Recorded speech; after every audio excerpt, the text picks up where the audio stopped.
ஆசை சீரமைப்பு.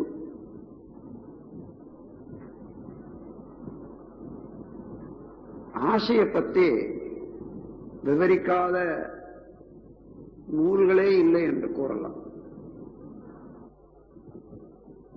பல்வேறு விதமாக ஆசையை பற்றி கூறுகின்றார்கள். ஆனால் பொதுவாக ஆசை கெட்டது, அதை அழித்துவிட வேண்டும், ஒழித்துவிட வேண்டும் என்று.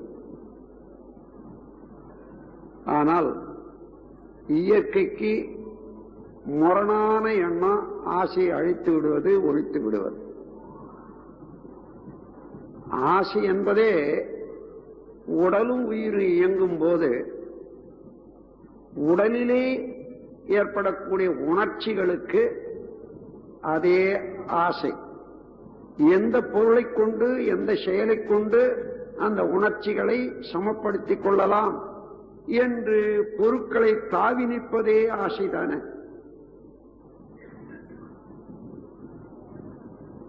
உயிரோடு மனிதன் வாழ்ந்து கொண்டிருக்கிறான் என்பதற்கு ருசு ஆசைதான். ஆக ஆசையை அழித்து விடவோ முடிக்க விடவோ முடியாது, கூடவும் கூடாது. நாம் என்ன செய்ய வேண்டும்? ஆசையை பேராசையாக மாறாது பார்த்துக் கொள்ளணும். ஆசை ஆசையாகவே இருக்கு மட்டும் நன்மைதான் விளையும். சிறப்பு பயிற்சியிலே சேர வேண்டும் என்பது ஆசைதான்.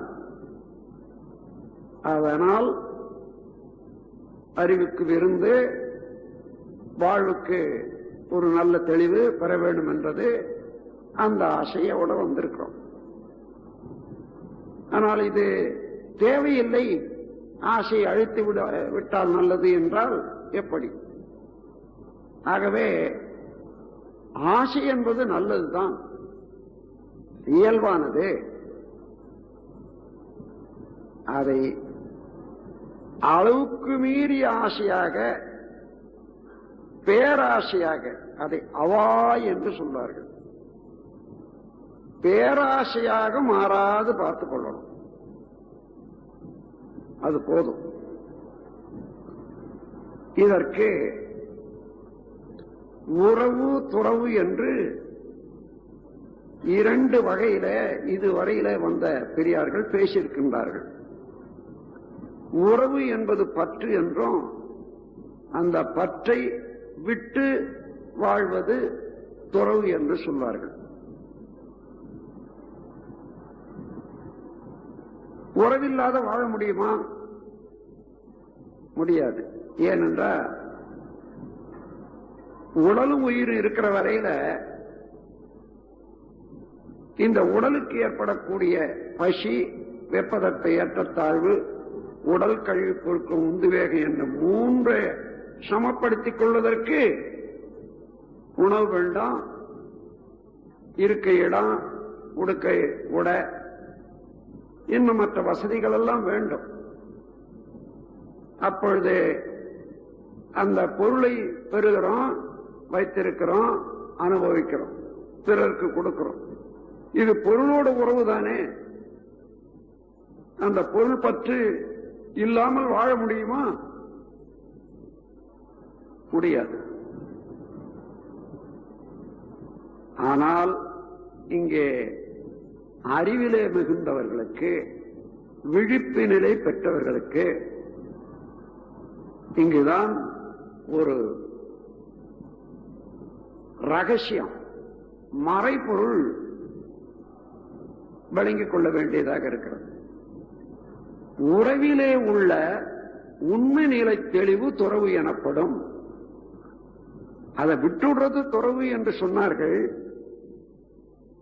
ஆனால் அது மேலோட விளங்காத வரையில இருக்கிறது சாதாரண மக்களுக்கு.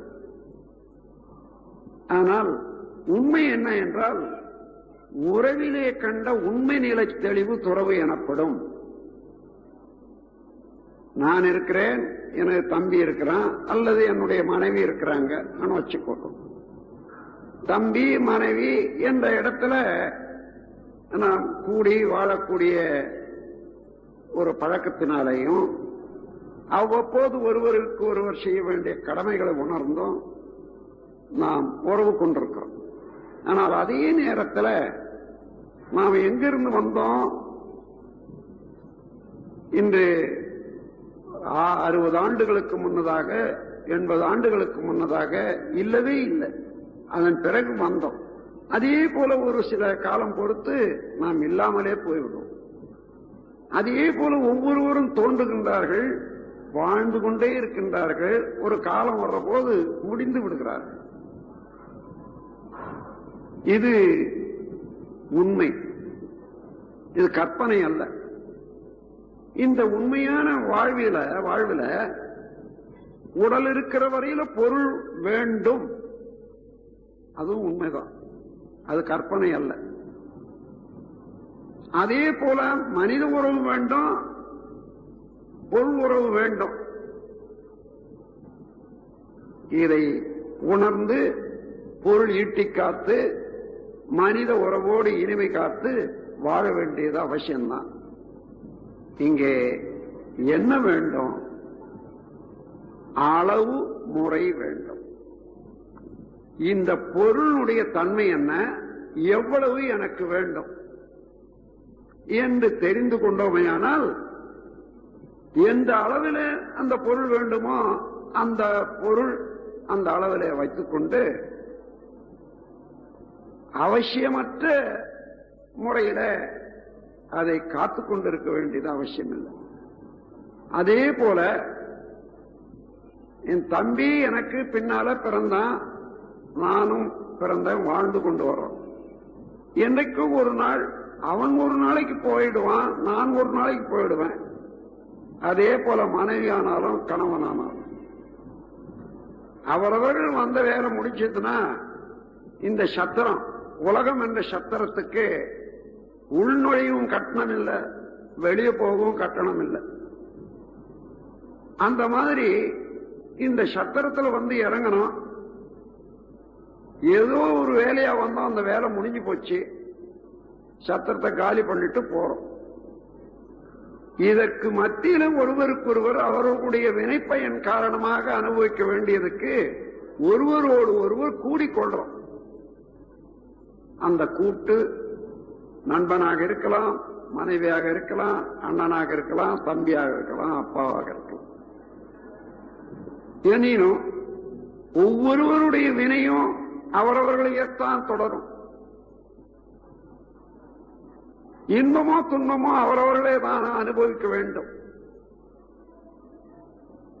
அதனால அந்த உறவில உண்மை நிலை தெளிவு ஏற்பட்டு விட்டதானால் எந்த அளவில் நான் என்ன செய்ய வேண்டும் என்று அளவு முறை கண்டுவிட்டால் அந்த உறவிலேயே நம்ம ஆழ்த்திக் கொள்ளாம இருப்போம்.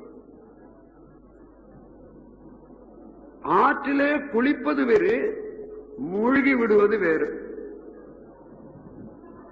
குளிப்பது என்றால் விழிப்பு நிலையோட ஆற்றின் வேகம் அறிந்து இடம் தேர்ந்து தண்ணியை மேல ஊற்றிக்கிறதோ அல்லது உள் இறங்கி குளிப்பதோ சரி. ஆனால் விழிப்பு நிலையற்று ஓடுற தண்ணீரை நாம் உள்ளே புகுந்து விட்டால் என்ன ஆகும்? அதுபோன்று பிறப்பின் நோக்கம் கெடாது, வாழ்க்கையிலே வளம் கெடாது, மனமும் உடலும் கெடாது. எந்த மக்களோடும் உறவை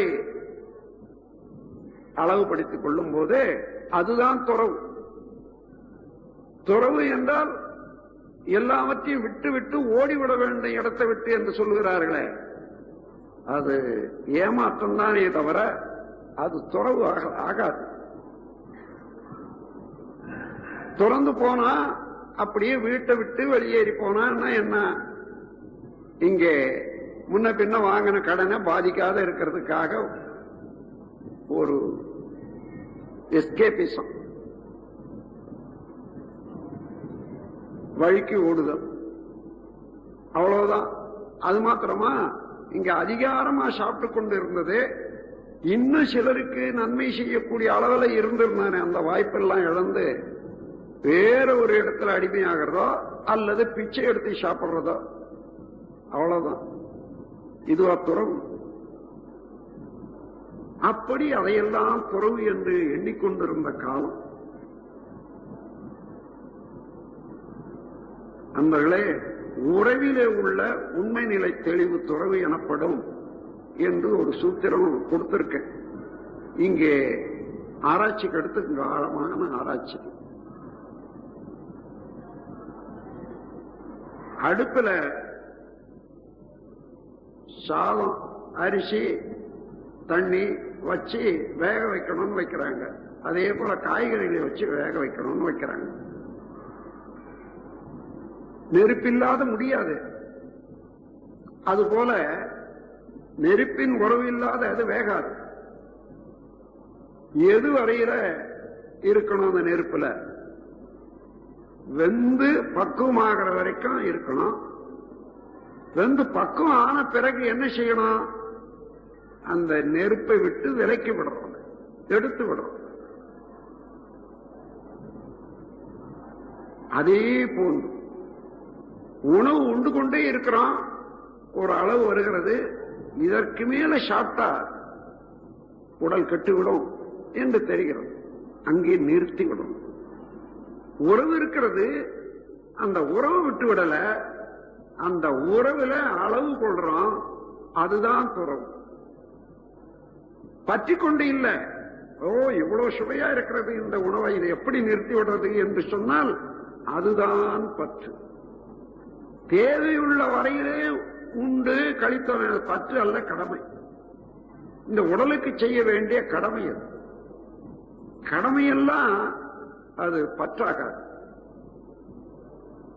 ஆகையினால அந்த கடமையை மனதிலே கொண்டு அல்லது நிலைமையை இன்னும் கொஞ்ச நேரம் அதை அடுப்பிலேயே வச்சு வச்சா என்ன ஆகும்? அடி காஞ்சி விடும். அதனால அங்க எடுத்து விடும். இது போன்று நீங்கள் நன்றாக கவனித்தீர்களே ஆனால் எங்கே எங்கே அளவுக்கு அதிகமாக உறவு, நாம் மயங்கிய நிலையில உறவு கொள்கிறோமோ அங்கெல்லாம் ஒரு சிறிது பிரிவு வந்தாலும் கூட ஆற்றாமை வந்து விடுகிறோம். என்னுடைய வாழ்க்கையில எத்தனையோ பேரை சந்தித்திருக்கிறேன். குடும்பத்தவர்கள் ஒரு குழந்தை இழந்த காலத்தில் அவர்கள் மனம் துடிப்பு, வருத்தம் எந்த அளவில் இருக்கிறது என்று சொல்லவே முடியவில்லை. பிரிவாற்றாமை என்பது மனிதனுக்கு இயல்பு. காரணம், இந்த உடலிலே இருந்து உற்பத்தியாகி அது தன்னுடைய ஆற்றலை கொண்டு வளர்த்த ஒரு குழந்தை திடீரென மறைந்து விட்டால் அந்த பிரிவாற்றாமை இருக்கும் தான். ஆனால் அதற்கு மேலாக ஒரு உண்மை இருக்கிறது. குழந்தைகள் மரணத்திலே ஒரு பெரிய உண்மை மறைந்து இருக்கிறது. இவர்களுடைய வினை தொடர் ஒன்று இருக்கிறது. அந்த வினை கழிய வேண்டும். ஒரு குழந்தையாக உருவாகி அவர்கள் உடலிலே இருந்து உற்பத்தியாகி விட்டது.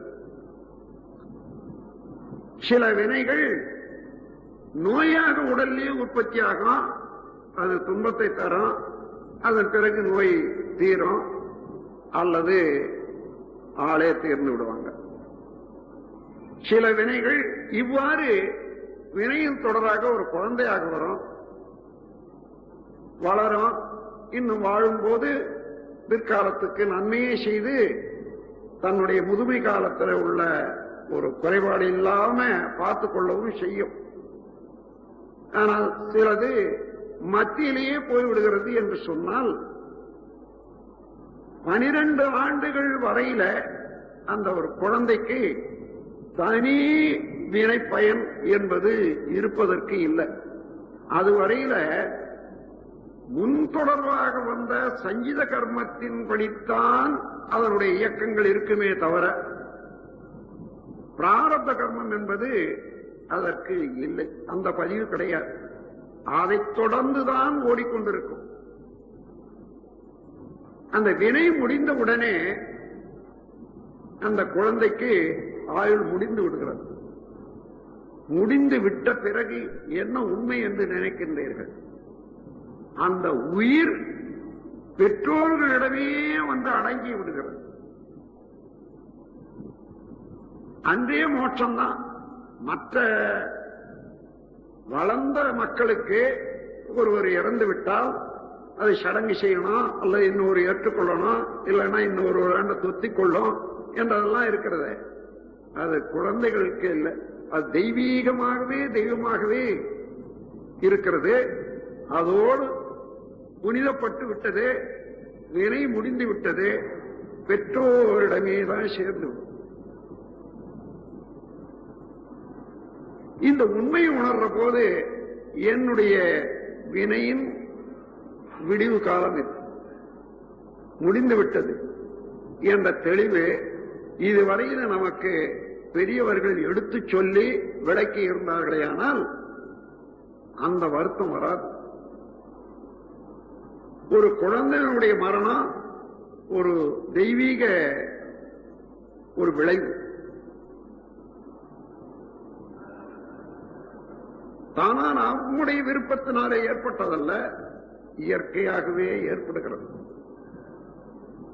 அந்த உண்மை உணர்ந்து விட்டால் சிறிது காலம் துன்பம் இருந்தாலும் அந்த துன்பத்திலே இருந்து தன்னை மீட்டுக் கொள்ளலாம்.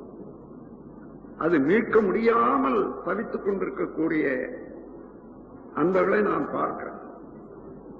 காரணம் என்ன? மனம்தான்.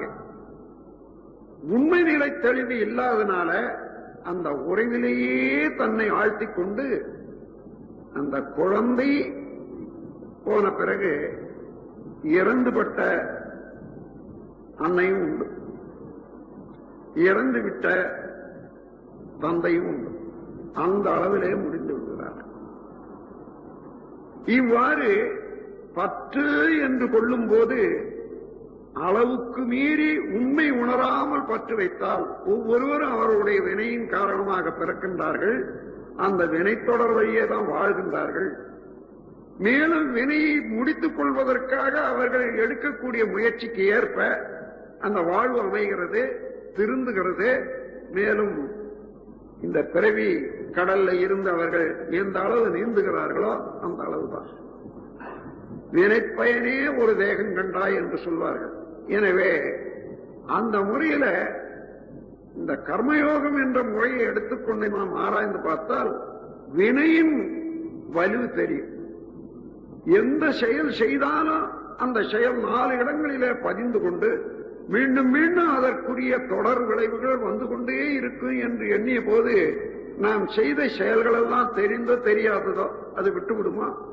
விடாது. சரி, போனது போகட்டும், இன்றாயிலும் தெளிந்து கொண்டு எந்தெந்த செயலை எந்தெந்த விதத்திலே மாற்றி அமைத்துக் கொள்ளலாம் என்ற தெளிவோடு முனைந்தோமானால் நமக்கு இறை அருளே உள்ளே ததும்பிக் கொண்டிருக்கிறது, காத்துக் கொண்டிருக்கிறது உதவுவதற்காக. அதை கொண்டு சென்று விடலாம். அந்த முறையில ஆசை என்பது எல்லாம் அல்ல இறைவனே துண்டுபட்டு அணுவாகி அந்த அணுவிலே இருந்து விரிந்து விரிந்து விரிந்து பிரபஞ்சத்தை தாண்டி பேரியக்க மண்டலத்தை தாண்டி பேராதார நிலையோட சேர்ந்து விட வேண்டும் என்ற ஆற்றல் அந்த துணுக்கிலே, அந்த துண்டுபட்ட அறிவிலே இருக்கிறது. ஆகவே இந்த அறிவினுடைய வேகம் ஏதேனும் ஒரு பொருளிலே பார்த்து மயக்கத்திலே நாம் இருக்கும்போது இன்னும் அந்த பொருள் வேண்டும், இன்னும் வேண்டும், இன்னும் வேண்டும் என்றுதான் நினைக்கும். சாதாரணமா நமக்கு ஒரு சொக்கா வேண்டும், ஆனால் துவைச்சு எடுக்கிறதுக்கு ஒரு 2 3 இருக்கணும். 4 சொக்கா வேண்டும். 4 சொக்கா வந்த பிறகு நாம் என்ன நினைக்கணும்? இந்த 4ல ஒண்ணு போன பிறகு ஒண்ணு வாங்கிக்கலாம் அன்னு இருந்தா நமக்கு பாரம் இல்லை. ஓ, இது புதிய ரகமா வந்திருக்கிறதே, அதை வாங்குவோம், அதை வாங்குவோம், அதை வாங்குவோம் என்று ஓடிக்கொண்டே இருக்கிறது. காரணம் என்ன? இந்த சொக்காய்க்காக எழல ஆசை. இறைவனையே அடைய வேண்டும் என்ற ஒரு வேகம் கொண்ட ஆசைய அந்த இறைவனை அறிவதற்குரிய வழியிலே திருப்பி விடாததனால அங்கே போய் அதற்கு ஒரு இணைப்பு கொடுக்க முடியாததுனால, வாய்ப்பில்லாததுனால, வழிகாட்டக்கூடியவர்களோட நாம் தொடர்பு கொள்ளாததுனால இந்த தேக்கமுற்ற ஆசை எந்த பொருள் கண் மீது படுகிறதோ, எந்த பொருள் நம்ம கருத்து கெட்டுகிறதோ, எந்த இன்பத்திலே நாம் தொடர்பு கொள்றோமோ அதுவே வேண்டும், அது இன்னும் வேண்டும், இன்னும் வேண்டும் என்று அங்கேயே வளருகிறோம். அப்பொழுது ஆசையை ஒழிப்பதற்கு அல்லது முறைப்படுத்துவதற்கு என்ன வேண்டும்? உண்மை உணர்வு வேண்டும், பரம்பொருள் உணர்வு வேண்டும். அப்படி உணரும் போது நானே தான் அவனாக இருக்கிறான், அவனே தான் நானாக இருக்கிறேன் என்ற அளவில் அவனோடு கலந்து விட்ட அறிவுக்கு அதை விட தாண்டி என்ன வேண்டும்? மலையில புறப்படுகிறது ஓடை, சிறுக சிறுக பெரிதாகி ஆறாகி வருகிறது. குட்டை, குளம், ஏரி, அணைக்கட்டு எல்லாம் தாண்டியும் மேலும் ஓடுகிறது. ஏனென்றால் அதனுடைய வேகம் கடைசியாக கடலிலே கலந்து விடுகிறது என்று வைத்துக் கொள்ளுங்கள்.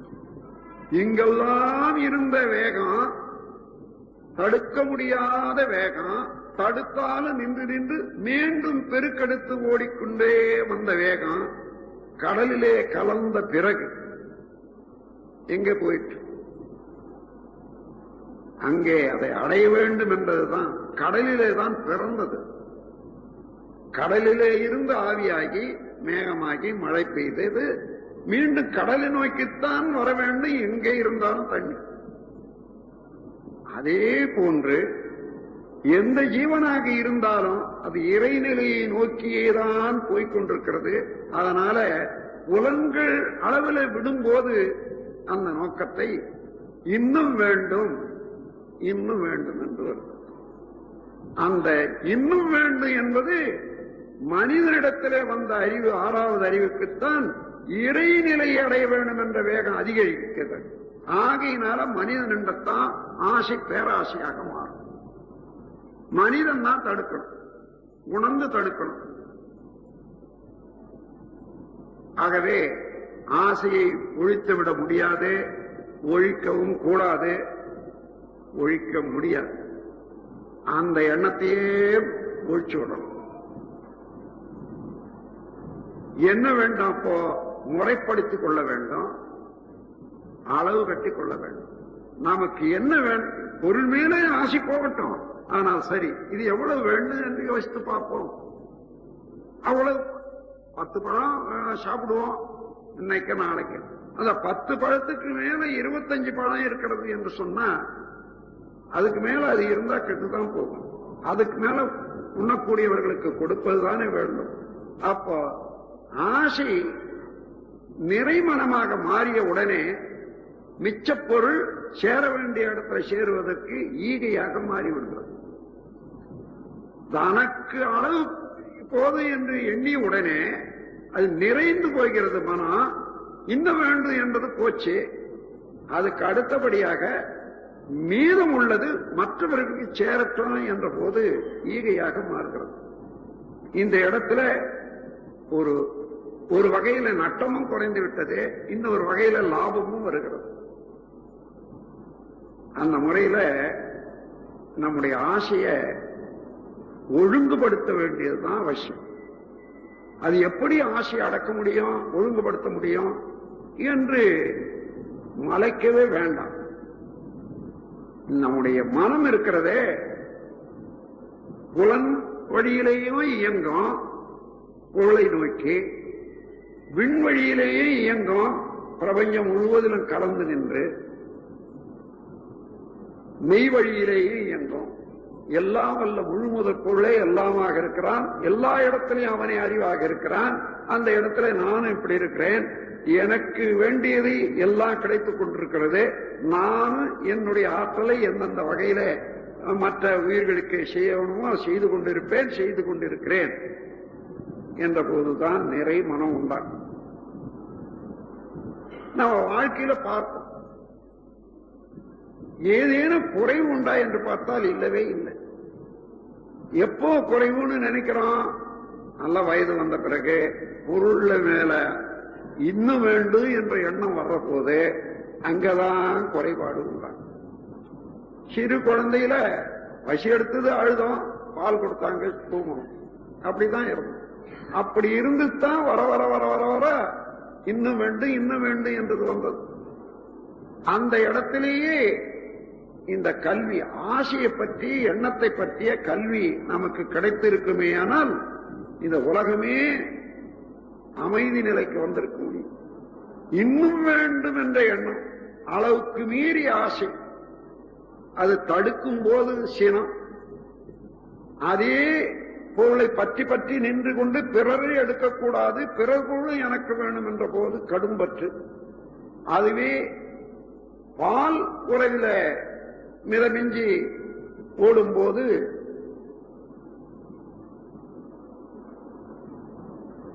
கவர்ச்சி, பால் கவர்ச்சி, முறையற்ற பால் கவர்ச்சி.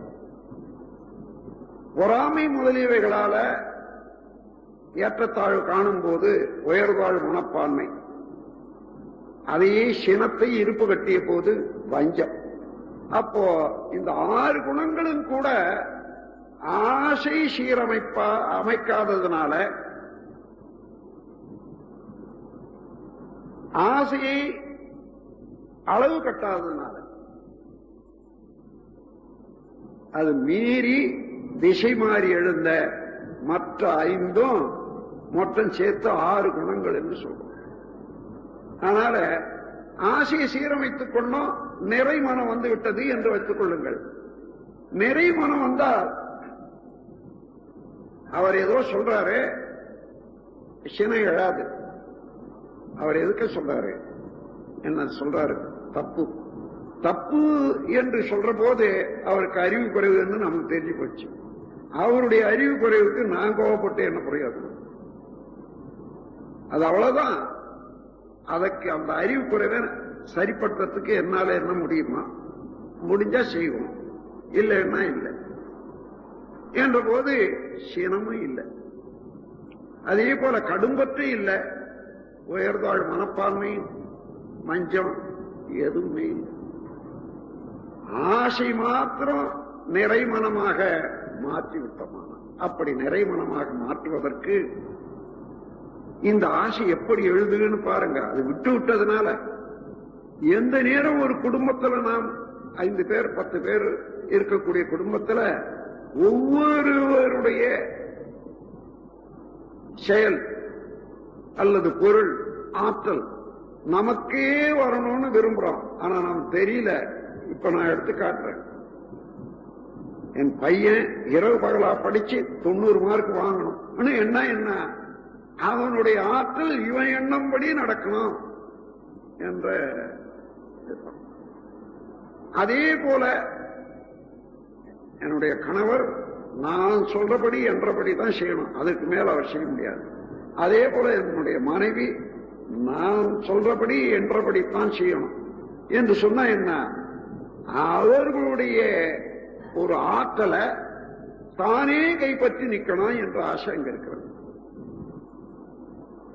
சரியா பார்த்தீங்கன்னா ஒவ்வொருவரும் இப்படி இப்படி நடக்கணும் எதிர்பார்க்கிறோமே, அந்த எதிர்பார்ப்பதெல்லாமே பேராசைதான். எதிர்பாராமலே நீங்க செய்ய வேண்டியதை செய்து கொண்டே இருந்தால் கிடைக்க வேண்டியது கிடைத்துக் கொண்டுதானே இருக்கும். அதை தெரிந்து கொள்வது தான் அமைதி, அறிவு. அந்த அறிவை இங்கே முறைப்படுத்திக் கொண்டோமையானால் அது ஆசையாக மாறாது, பேராசையாக மாறாது.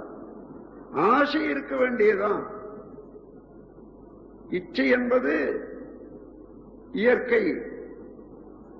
அந்த இச்சையை வளர விடுவது, அளவுக்கு மேல வளர விடுவதுதான் நமக்கு துன்பத்தை தருவதாகும். எனவே அன்பர்களே, எழும் ஆசைகளை முடிக்கத்தான் வேண்டும். எழுந்த ஆசை முடிக்க முடியல என்றால் தேக்கமுறும். பல ஆசைகள் தேக்கமுற்று இன்னைக்கு முடிக்க முடியல, நாளைக்கு முடியலன்னா இன்னும் பல ஆசைகள் சேர்ந்து ஆசைகள் தான் மனிதன் மிஞ்சம்.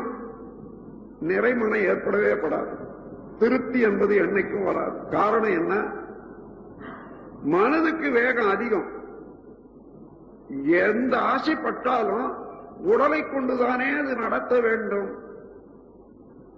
அப்ப உடலினுடைய வேகம் தெரியாத மனதனுடைய வேகம் ஒவ்வொரு நாளைக்கும் ஒவ்வொரு சில ஆசைகளை கூட்டிக் கொண்டே போனால் என்னைக்கு முடிக்க முடியும்?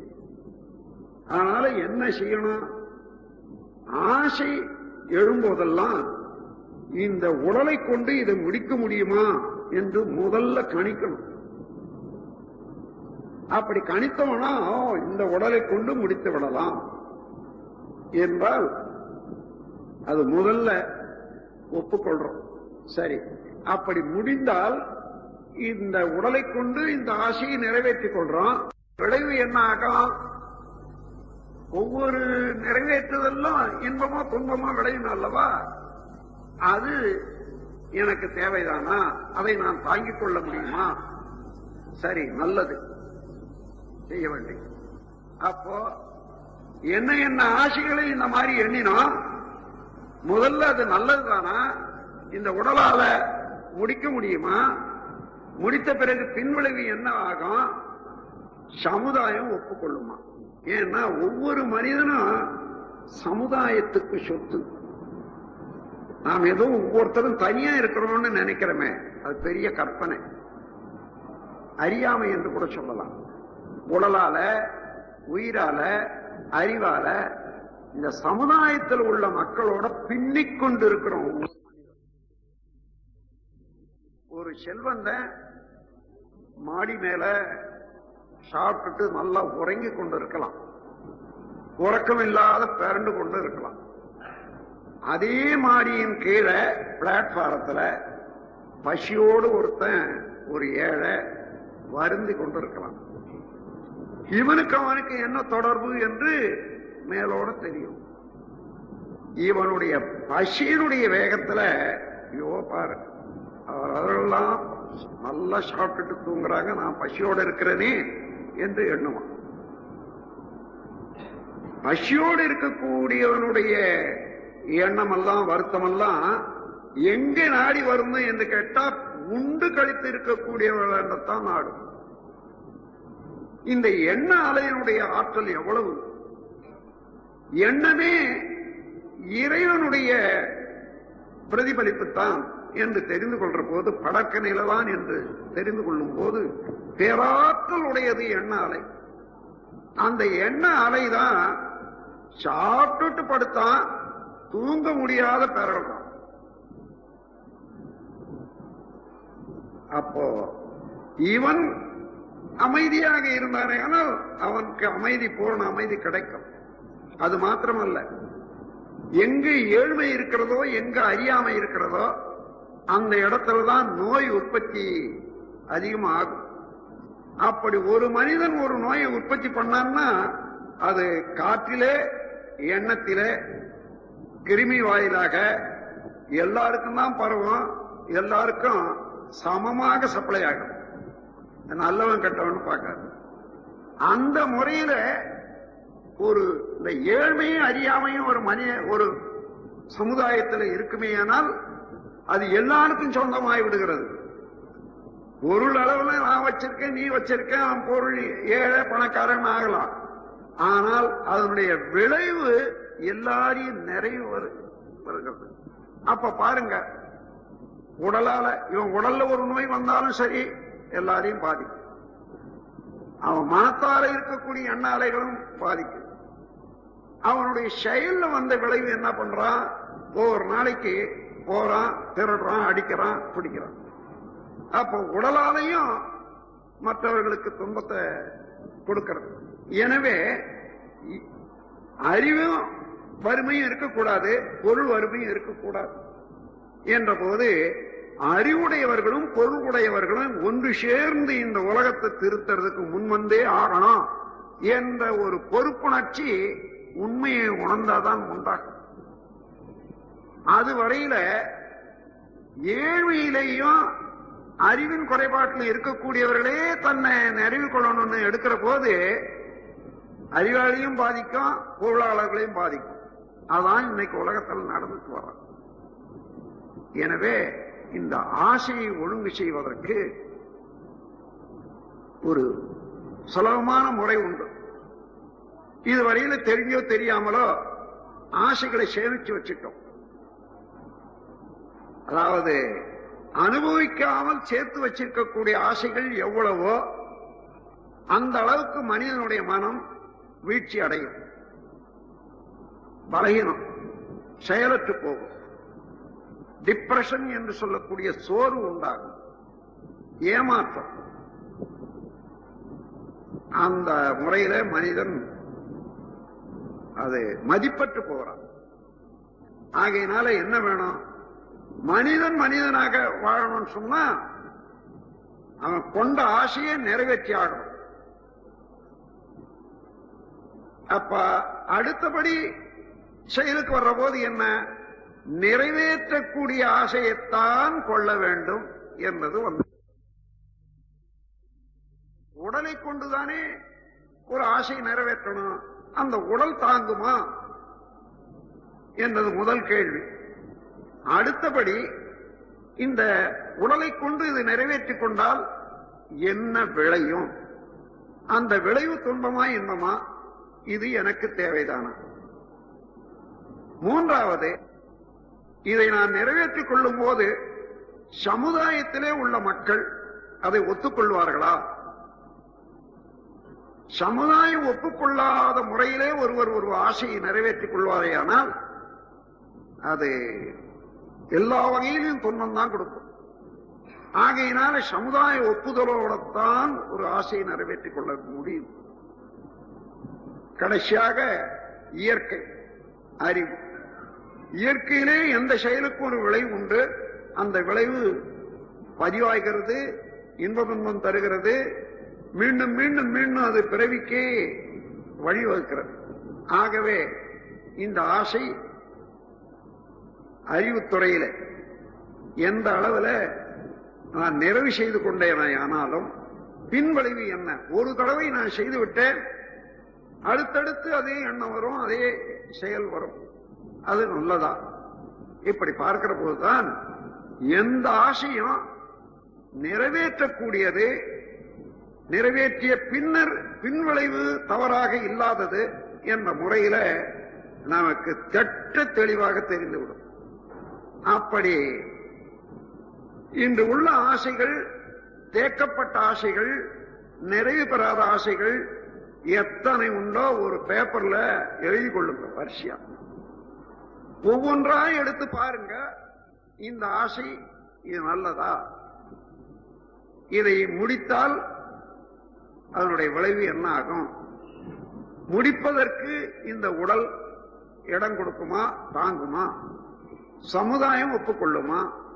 இயற்கையினுடைய சட்டப்படி இது என்ன நிலைமையை எனக்கும் என்னுடைய குழந்தைகளுக்கும் என்னுடைய பின்னால வரக்கூடிய பிறவிகளுக்கும் உண்டாகும் என்று பார்த்து இந்த ஆசை வேண்டாம், வேண்டும் என்று எழுதி கொள்ளணும். துன்பத்தை தரக்கூடியதா இருந்தா அது ஏன் நாம போய் மாட்டிக்கணும்? இருக்கக்கூடிய துன்பமே போதும் என்று இருப்போம். இன்பத்தை தரத்தக்கதாகவும் துன்பத்தை போக்கக்கூடியதாகவும் தான் இருக்கணும். அதை மாத்திரம் எடுத்துக்கொள்றோம். அப்படி கழிக்கிற போது 20 ஆசைகள் நாம் எழுதி பார்த்தோம்னா, பயிற்சி செய்து பார்த்தோம்னா 15 அடிபட்டு போகும்.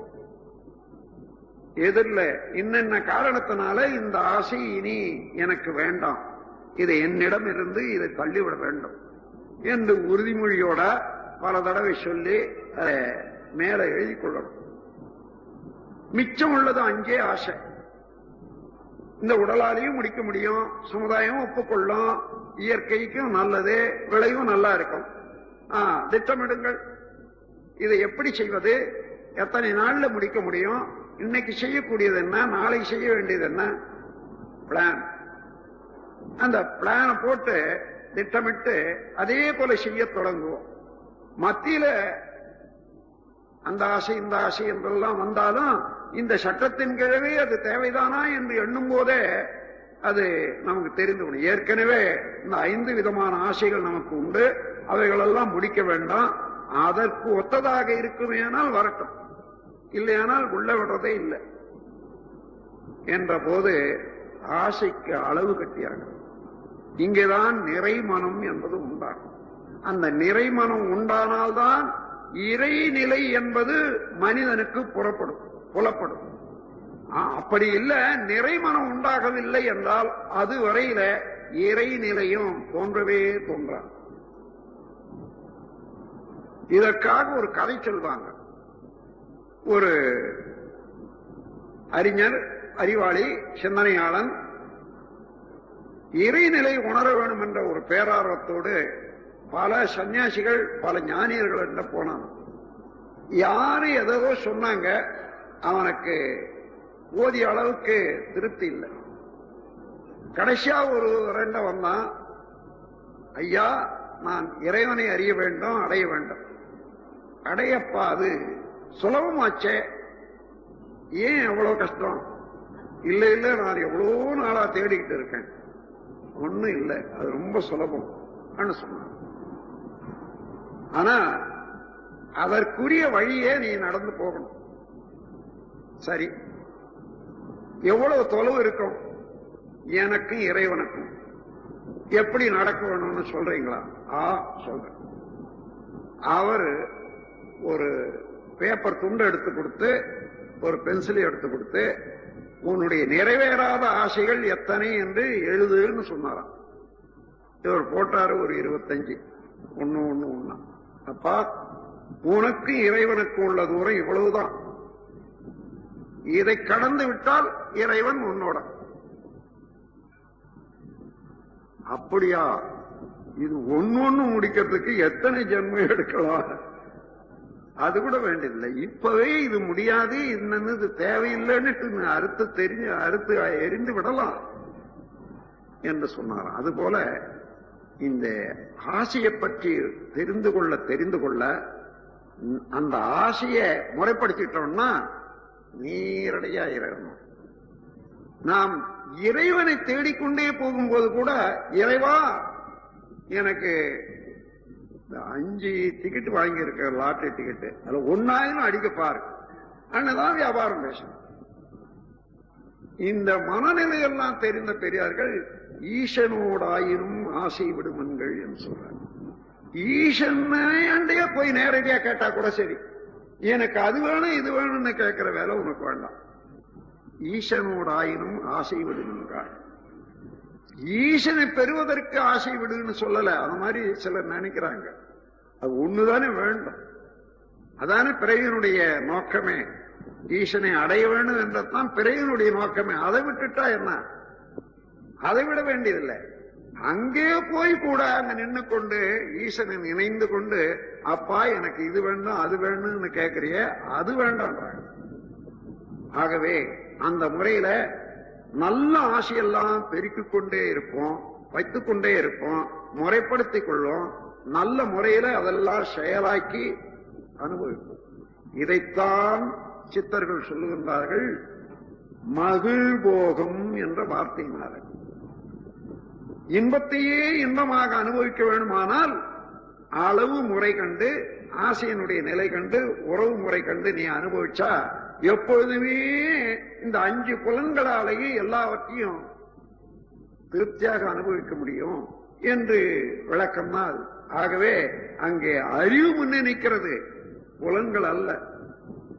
மகிழ்போகம் என்ற போது புலன்கள் மூலமாக அனுபவிச்சாலும் அறிவு முன்னே நின்றால்தான் இது எவ்வளவு வேணும், எது வேண்டும் எது வேண்டாம் என்று 2 கண்டு நச்சு விளை இச்சைகளை ஒதுக்கி தள்ளி நலமே எண்ணமே நீதம் கொள்ள வேண்டும் என்ற முறையில இவ்வாறு ஆசைகளை நீங்க முறைப்படுத்திக் கொள்வது சிறு ஒரு 2 நாள் எழுதி பயிற்சி செய்யும். ஒரு ஆசை எழுந்தது எடுத்துக்கிறது, இந்த ஆசை இது உடலா, இது நல்லதா, அவசியம் தானா?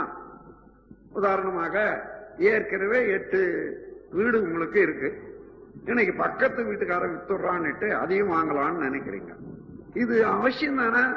எனக்காக 8 வீடு இருக்கு, இந்த 8க்கு மேல 9 எதுக்காக எண்ணும் போது தேவையே இல்லை. தேவையில்லாத போய் மாட்டிக்கிட்டு அவஸ்தைப்படுவானே. அதனால அங்கேயே ஒதுக்கி விடலாம். அதன் பிறகு சரி, இப்ப அந்த ஆசையை என்னால முடிக்க முடியுமா? ரெண்டாவது, என் கையில் இருக்கக்கூடிய பணம், அதை கொண்டு என்னென்ன செய்யலாம், அதை நிர்வாகத்துல, இந்த உடலால அதை நிர்வாகத்துல கொண்டு வர முடியுமா? ஏற்கனவே 5 தொழிற்சாலை இருக்குது, இன்னும் 2 தொழிற்சாலை வச்சா இந்த உடல் அங்கேயும் போகவும் வரவும் முடியுமா என்று பார்க்கிற போது அதாவது பணம் இருந்தாலும் உடலால செய்ய முடியாது. அதனால வேண்டாம். இந்த சமுதாயம் ஒத்துக்கொள்ளுமா?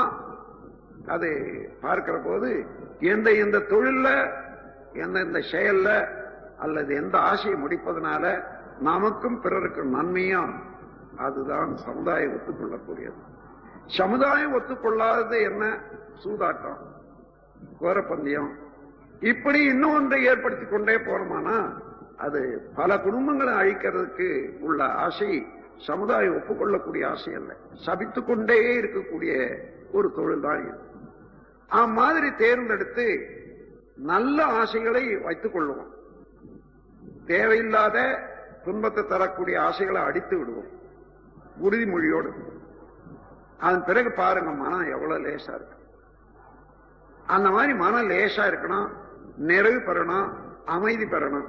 அந்த அமைதியில எது வந்தாலும் நிறைவாகவே இருக்கும், சரியாகவே இருக்கும். இந்த முறையில மன அமைதியை பெற்றுவிட்டோமானால் மன அமைதியிலே தான் இறைநிலையை விளங்க முடியும். மன அமைதி இல்லையானால் இறைநிலை விளங்கவே, அதாவது அலைந்து கொண்டே இருக்கக்கூடிய தண்ணீர கீழே இருக்கக்கூடிய பொருள் தெரியாது, வெயிலாக இருந்தாலும் கூட. நிறைத்த தண்ணீர்ல கீழே இருக்கக்கூடிய பொருள் ஒரு 10 அடி ஆழமா இருந்தாலும் கூட நன்றாக தெரியும். அதுபோன்று அறிவிலே தெளிவு வர வேண்டுமானால் ஆசையின் காரணமாக நாம் அலையவிடக்கூடாது. பேராசையாக ஆசை வேண்டியது என்பதை ஒப்புக்கொள்ளணும். அப்படி இல்லாம ஆசை விட்டுணும்ன்றத அதுவும் முரணானது. எனவே ஆசையினுடைய மதிப்பறிந்து நல்ல ஆசைகளை எல்லாம் வளர்த்துக் கொண்டு நாம் நலம் பெறுவோம், மற்றவர்களுக்கு நலமளிப்போம் என்று கூறி இந்த உரையை முடிக்கிறேன். வாழ்க வளமுடன்.